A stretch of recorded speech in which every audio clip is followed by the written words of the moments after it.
ایک آدمی تھا، غریب آدمی، جس کا نام مبارک تھا. یاد رکھیے کیا نام تھا؟ مبارک. اور وہ ایک نوکر تھا، چاکر تھا. کس کے ہاں تھا؟ جو ایک دیش کا جو سب سے بڑا جو جج کہلاتا ہے سپریم کورٹ کا چیف جسٹس، اس کے ہاں وہ نوکری کیا کرتا تھا. توجہ رکھیے گا، زیادہ لمبا ٹائم نہیں لوں گا، میرے بعد حضرت موجود ہے. اللہ غور کیجئے گا، وہ نوکری کرتا تھا. اس جج کے گھر میں ایک بیٹی تھی. توجہ رکھیے گا، وہ چھوٹی تھی، بڑھتے بڑھتے بڑی ہو گئی، شادی کے لائق ہو گئی. شادی کے لائق جب ہوئی تو ہر باپ کو یہ تمنا اور خواہش ہوتی ہے کہ اولاد جب بڑی ہو جائے تو اچھی طریقے سے اس کے وداعی کر دے، اس کا نکاح پڑھوا دے، اس کی شادی کروا دے.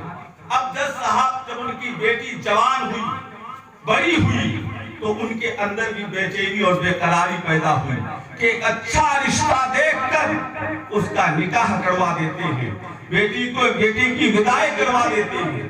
مسلمانوں توجہ سے سننا، دھیان میرے طرف رکھیے گا. ادھر ادھر کریں گے تو واقعہ سمجھ میں نہیں آئے گا. اب دیکھیے کیا ہوتا ہے. اب جس دن چھٹی ملتی ہے جج صاحب کو، وہ لڑکے کی تلاش میں نکل جاتے ہیں کہ کوئی اچھا لڑکا مل جائے، دولت مند مل جائے، ثروت مند مل جائے، اچھا پراپرٹی والا مل جائے تو اپنی بیٹی کی شادی اس لڑکے کے ساتھ کرا دیں.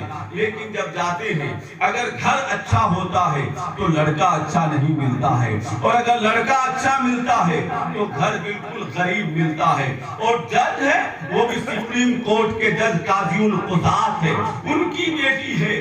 اللہ اکبر مسلمانوں. اب باپ کو بیٹی نے دیکھا کہ میرا باپ بہت پریشان ہے، اب بہت بے قرار اور بے چین ہے، تو انہوں نے اب باپ سے پوچھا، ابا جان آپ پریشان کیوں ہیں، آپ بے چین کیوں ہیں، آپ کیوں اتنا افسوس، آپ کے چہرے سے افسوس ظاہر ہو رہا ہے.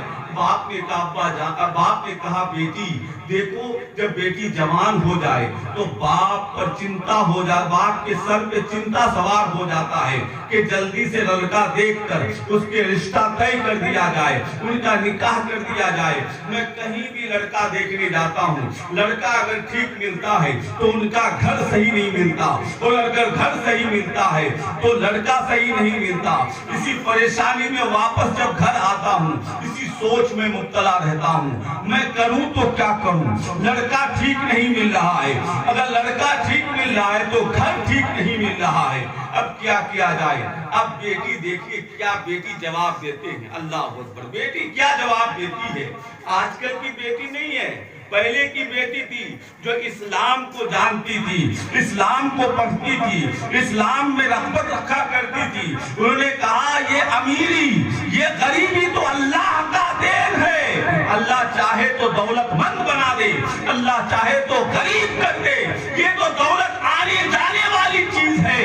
لیکن مسلمانوں اگر ایمان کے ساتھ زندگی گزر جائے، اللہ بھی راضی رہے، رسول اللہ بھی راضی رہے، اور پھر زندگی گزر جائے، عالم برزخ میں چلے جائے، تو وہاں کی زندگی اچھی زندگی ہے، وہاں آرام کی زندگی ہے. بیٹی نے کہا ابا حضور آپ لڑکا تلاش کرتے ہیں کیجئے، لیکن ایک بات دھیان رکھیے گا، لڑکا چاہے غریب ہو، چاہے دیکھنے میں بدصورت ہو، لیکن لڑکا متقی ہونا چاہیے. اللہ اکبر. لڑکا کیا ہونا چاہیے؟ متقی ہونا چاہیے، یعنی نماز پڑھنے والا ہونا چاہیے، روزہ رکھنے والا ہونا چاہیے، ماں باپ کا ادب کرنے والا ہونا چاہیے. لڑکا اس طرح ہونا چاہیے، چاہے غریب ہی کیوں نہ ہو.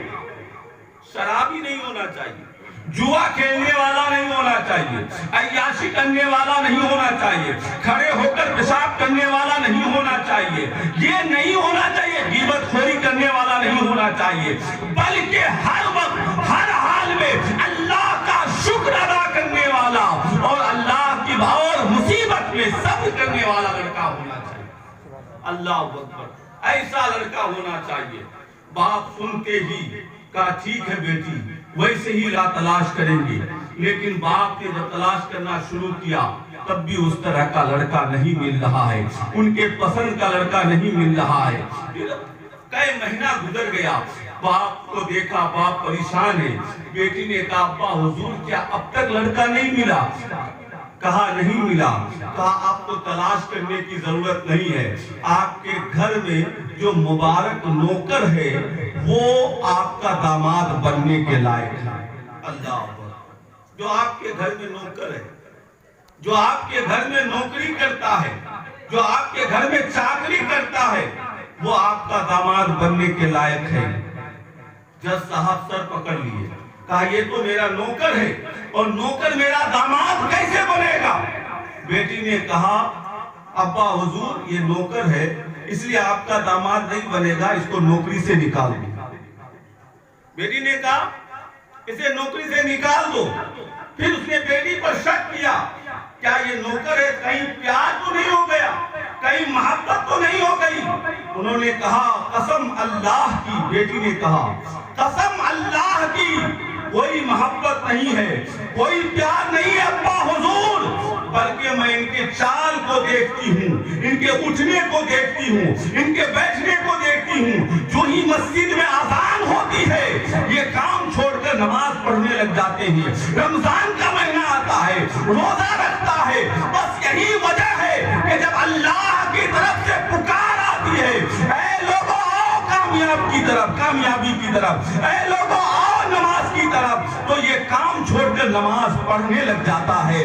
بس یہی وجہ ہے کہ میرا دل اس کی طرف کھینچا چلا جا رہا ہے. برادران ملت اسلامیہ، اب بیٹی نے کہہ دیا اور لڑکا بھی تلاش کیا نہیں ملا تھا، تو انہوں نے کہا ٹھیک ہے. مبارک کو بلایا.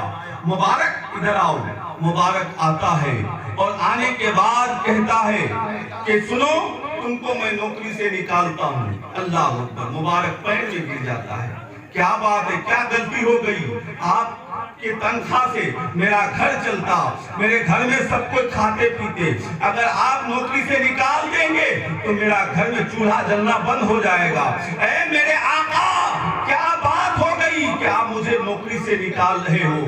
انہوں نے کہا گھبرانے کی بات نہیں ہے، تم کو نوکری سے اس لیے نہیں نکال رہے ہیں کہ تمہاری تنخواہ ختم ہو جائے گی، بلکہ اس سے اونچا مقام اور اونچا درجہ دیں گے. آج سے تم میرا نوکر تھے لیکن اب تم جاؤ گے نوکری سے تو اب نوکر نہیں بلکہ تم میرا داماد بن کر. اللہ اکبر. اب وہ بھی حیران ہو گیا، کہاں میں غریب. اور یہ جج صاحب کی بیٹی، اور پھر یہ کہتے داماد بن کر آؤ. وشواس نہیں ہوا ایک بار میں. پھر انہوں نے جب تسلی سے کہا تو وشواس ہوا کہ جاؤ فلاں دن بارات لے کر میرے گھر آنا اور میری بیٹی کو شادی کرا کے لے جانا. اب تم میرا نوکر نہیں ہو بلکہ تم اب میرا داماد بننے والے ہو. اللہ اکبر. مبارک گھر جاتے ہیں اور گھر جانے کے بعد گھر والے کو کہتے ہیں بات ایسی ہے، جج صاحب کی بیٹی کے ہاں فلاں تاریخ کو جانا ہے، کچھ لوگ کے ساتھ میں جانا ہے، نکاح کروا کے اس کو واپس لے آنا ہے. اللہ اکبر. دن کا انتظار کیا گیا، کپڑا وغیرہ خرید کے سلوایا گیا. اس کے بعد جو تاریخ آتی ہے اس تاریخ کو کچھ لوگوں کے ساتھ جج صاحب کے ہاں جاتے ہیں اور جس طرح نکاح ہوتا ہے اس طرح نکاح کراتے ہیں اور جج صاحب کی بیٹی کو شادی کر کے اور اس کو واپس گھر میں لے کے آتے ہیں. اب شادی کے بعد میں جو رات آتی ہے اس کو شب زفاف کہتے ہیں، سہاگرات کی رات کہتے ہیں. اور حضرت کیا کہتے ہیں مبارک شادی کر کے گھر لے آئے.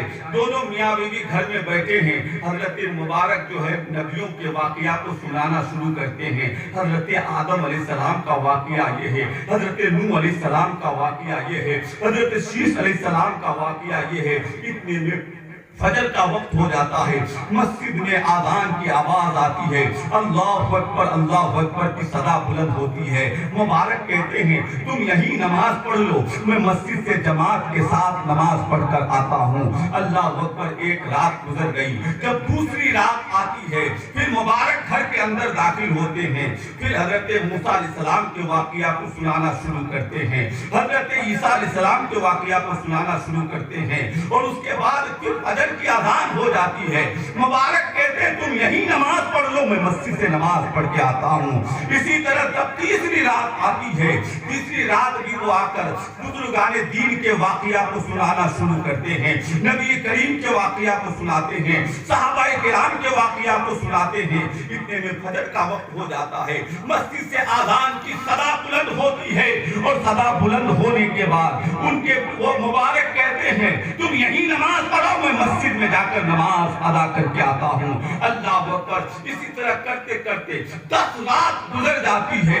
بیٹی جو جد کی بیٹی تھی ان کو جلال آ گیا، ان کو غصہ آ گیا، انہوں نے ایک خط اپنے باپ کے نام لکھا ہے، ابا حضور جس کی وجہ سے شادی جس کے لیے ہوتی ہے، جو اصل مقصد ہے اس حق کو اب تک ادا نہ کیا گیا ہے، آپ جلدی تشریف لائیے، یا تو طلاق کروائیے اور یا تو کچھ صلح کروائیے، معاملہ کو حل کیجیے۔ اللہ اکبر۔ خط میں لکھ کر یہ بھیج دیتی ہے، اور ان کے جب ان کے باپ کے پاس خط پہنچتا ہے، باپ غصے سے لال پیلا ہو جاتے ہیں، جج ہے، لال پیلا ہو کر بیٹی کے گھر آتے ہیں، اور بیٹی کے گھر آنے کے بعد مبارک یعنی اپنے داماد کو بلاتے ہیں، اور بلانے کے بعد مبارک ایک طرف سے کہنا، مبارک کو بات سنانا شروع کرتے ہیں کہ سنو تم نے شادی کس لیے کیا تھا، جو اصل مقصد جو حقوق ہے شادی کی تم نے ادا نہیں کیا ہے، 10 راتیں گزر گئی اب تک وہ حق ادا نہیں ہوا۔